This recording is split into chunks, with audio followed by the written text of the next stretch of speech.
Hey guys, welcome back to the channel. I took your guys' advice and I did get the Createx illustration colors line. I actually got the entire set. So for this project though, we're going to need illustration white, illustration black, illustration sepia, cerulean blue, and 4011 reducer, and we're going to clean our brush with 5618. I'm going to use my Cricut XR2, and we're going to go ahead and use the stencil material that I got off Amazon. I'll have links in the description for all the materials used in this video, but I'm going to use this to do our graphics. And it's sticky on one side. It's kind of transparent, you can kind of see through it, which is kind of neat. So we're going to go ahead and run this through the machine, cut it out, and put it on our canvas. For this this time through, I'm going to try the dial just above iron-on setting and just below the light cardstock setting, because I want to have a little bit more pressure than the iron-on, but the light cardstock kind of cut through last time, and so I'm going to try that setting to see how it cuts. It should be pretty good there.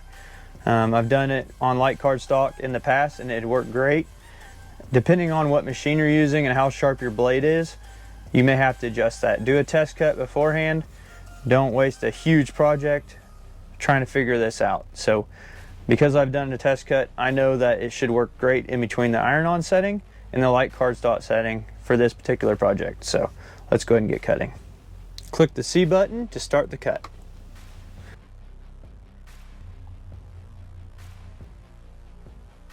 Go ahead and pull out the letters. You can save the letters if you'd want. Just a reminder, whenever you're cutting out with your Cricut cutter, if you go on the dial and you change it to anything in the iron-on settings, it automatically now in the new update will put the mirror image on. It'll turn on the mirror. So you got to shut that off, otherwise it's going to be incorrect for this. So I noticed it changed it and I didn't mention it whenever we're doing it. So make sure that you don't have the mirror turned on, because you don't need the mirror image. You're airbrushing directly over this.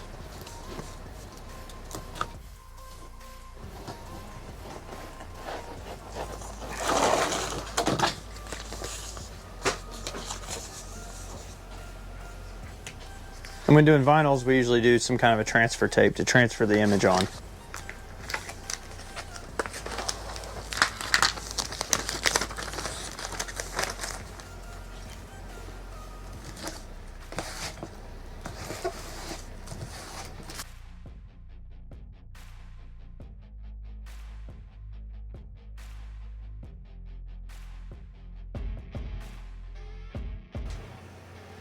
All right, now we're going to transfer the image onto the canvas. Now this is very sticky transfer tape, and this is not sticking as well to the canvas, so it's going to be a process. You got to be careful. Go slow.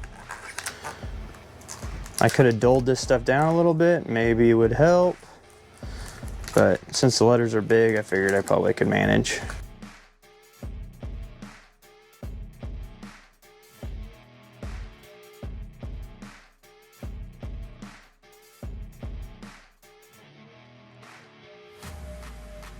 Okay, I'm going to go over the entire graphic with illustration white. Make sure it's all pressed down good.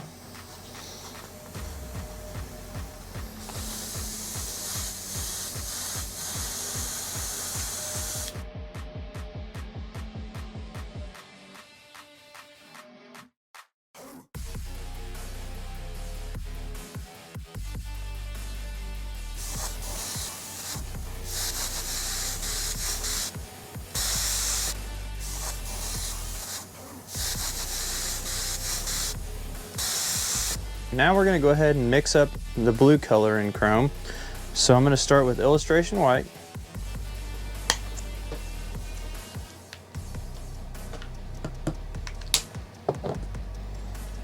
I'm just going to do a drop or two of the blue. There's 3 drops. We're going to start there, see where we're at. I don't want to get too far. You want it to be sky blue, basically, like the light sky blue, like almost baby blue. That's perfect. If you enjoy what you've seen, make sure you hit that like button. So go ahead and mix it up in the airbrush. Reducing it with 4011.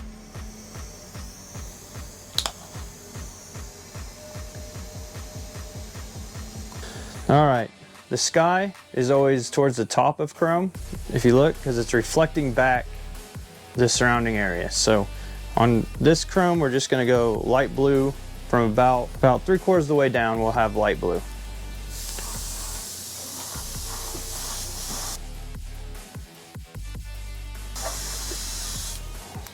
Okay.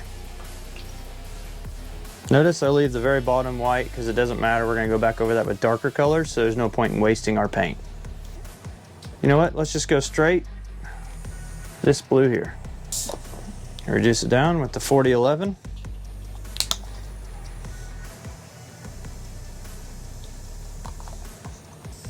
We're gonna graze just above the blue. The light blue, this very, very tops. It's gonna get darker, just like the sky does. We're gonna let the overspray do some of the work where it blends. Okay, with that same blue that's in there, we're gonna add a couple drops of illustration black, because I almost want it to be black, but I don't want it to be true black. I want it to be like a blue black.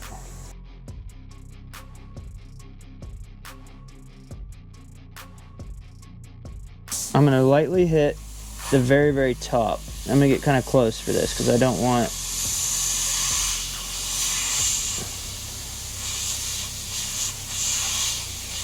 I'm gonna go kind of down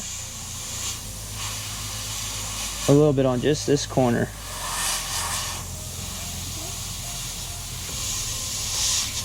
That's just how I want to do it.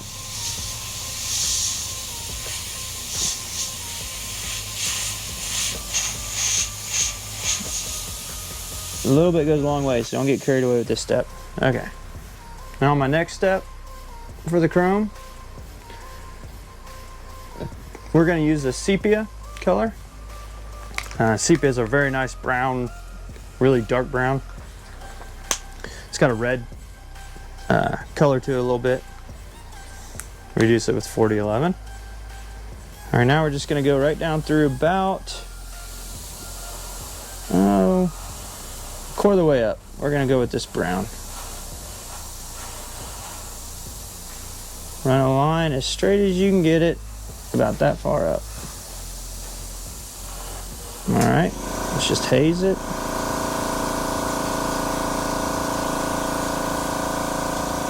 Let some of that brown kind of go to the bottom a little bit, but very, very lightly. I'm gonna save this brown in case I need it. There's not much left in the cup. All right, remember that blue black from earlier? We're gonna go back with that.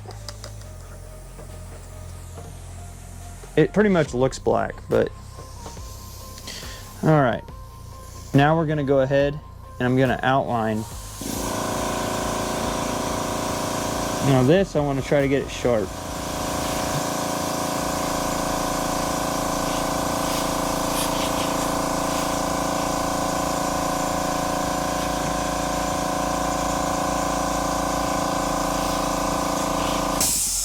Then towards the bottom, I'm going to start fading it into that darker brown. So I'm just above that brown line. Okay.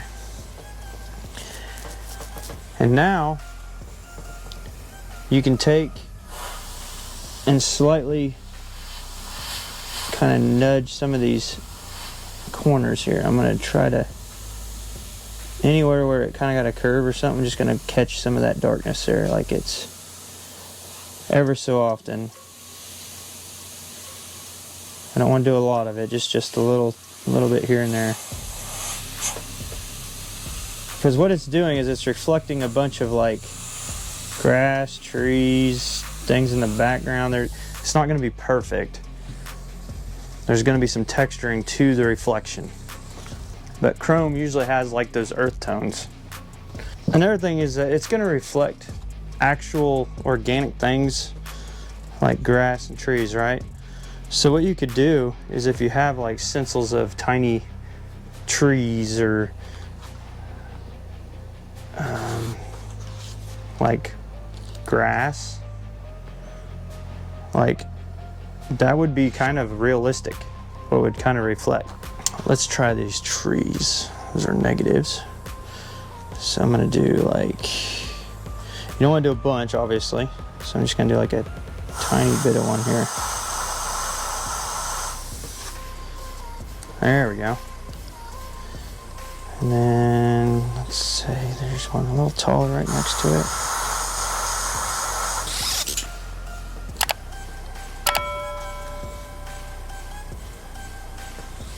I don't want to do big ones. I want it to be subtle. I don't want it to be like, you can get carried away with this stuff, so I'm gonna try really hard not to. Okay. Yeah, I think that's gonna be great. Now you don't have to do this step. This is just something I did. All right, I'm blending that a little bit better now. I feel like that's just a little bit. There we go. I'm blending the dark brown and this dark blue. It looks black, but it's such a dark blue it looks black. Okay. This is why I keep those colors though. Try not to waste materials. If I got any left over, I keep them just in case. I also have a photo reference that I'm using right now for chrome.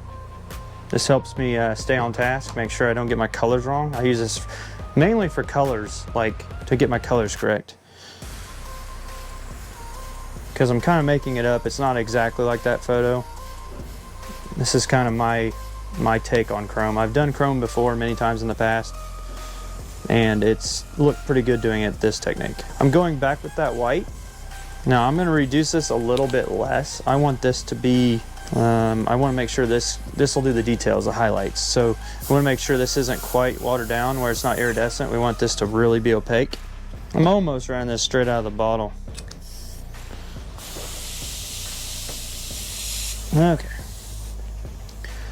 So now you're going to have highlights. Chrome reflects light, and sometimes it'll catch like a bright speck, and that's what really makes chrome look like chrome, the shine. I'm going to do a white line just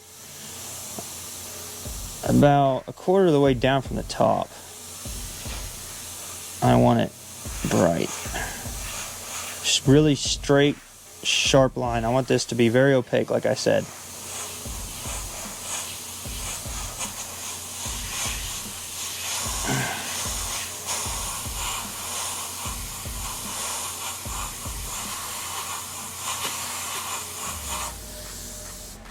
Okay. Now we're going to peel this back and we'll do the rest of the highlights after. All right, let's go ahead and peel this back and see what we got so far before we finish the highlights. Kind of bled through because of canvas. I usually do this on sign blanks, but canvas has just kind of been fun for me lately. It's really hard to get it to not bleed past, but it's kind of looking cool. All right. What we can do here is we can just go back over and hit all around black anywhere where it bled out anyway, so no big deal, easy fix. And we're gonna do just a highlight here and there that kind of burst out.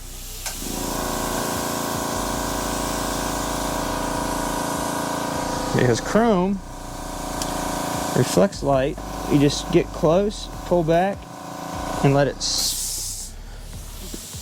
do its trick. And I can even do a couple. Like, you don't have to have one dot, you can have like 2 or 3. Have an oval.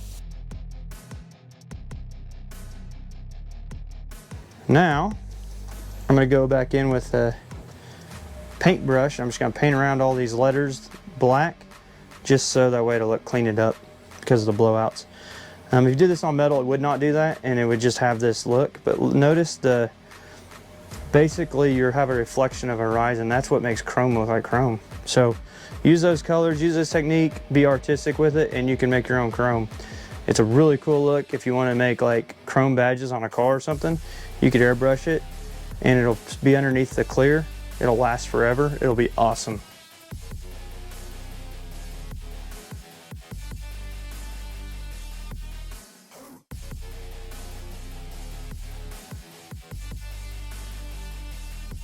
And here we have the finished chrome effect. And I just have to say thank you guys so much for watching my content. Thank you guys so much for suggesting in the comments on my last video to try the illustration colors. They are a lot easier to use than the water-based line, and I truly appreciate it. It is a lot better and it helped.